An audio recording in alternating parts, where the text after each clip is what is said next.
Yan, dumating na yung order natin. Kaya tayo mag-repack na naman tayo sa ating munting negosyo. Ito na yung ating i-repack. Ito ang ating timbangan.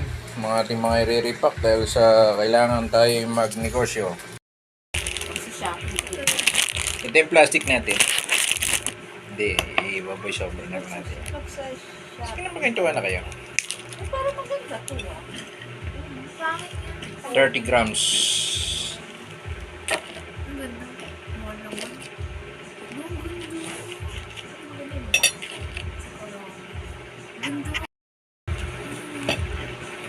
Maganda may lagay ng wallet. May lagay ng bag. 30 grams. Napaganda.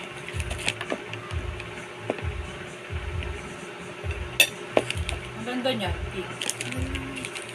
Mahal naman kasi. Guys. Ang kalabasa naman ang ine-next natin i-repack. Tapos na yung ating beans, mga katiyan. Yan ang yung susunod natin.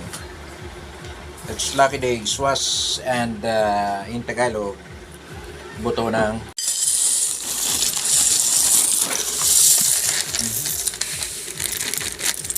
ito na yung ating buto ng kalabasa. I-repack na po natin yan, mga katiyan. Ilang grams to? 50 grams? 30. 30 grams din itong ano natin, kalabasa. Okay, thank you.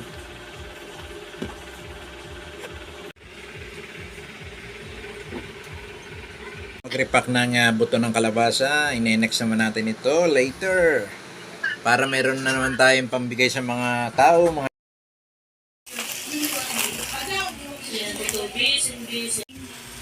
Sinigang. Si Teo. Ang baby namin, wala lang kami. buto ng ano naman ang ating gagawin? Buto ng pakwan.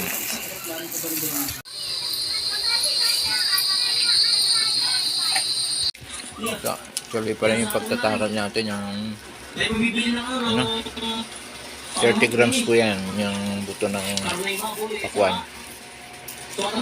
Finish good natin, naka-repack na. Yan po, isang tumpok at handa na yung ating mga customer sa ating naka-repack na. Handa na yung lahat na naghahanap ng mga customer natin. Heto na siya. Tapos na tayo mag-repack, mga kaibigan, mga katiyan. Good morning, good afternoon, good morning sa lahat.